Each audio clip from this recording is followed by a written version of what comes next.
ဒီနေ့ present perfect continuous tense ကိုလေ့လာကြမယ်သူ့ရဲ့ pattern က hashtag flat being flat variety အဲဒီဆုံး example နဲ့လေ့လာကြမယ်ဆိုရင် I have been studying English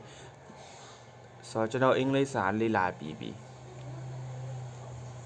နောက်တစ်ခုက future tense ကျတော့သူကအနာဂတ်နဲ့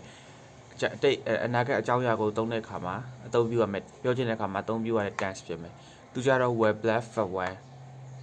example နဲ့လေ့လာကြမယ် she was sleeping soon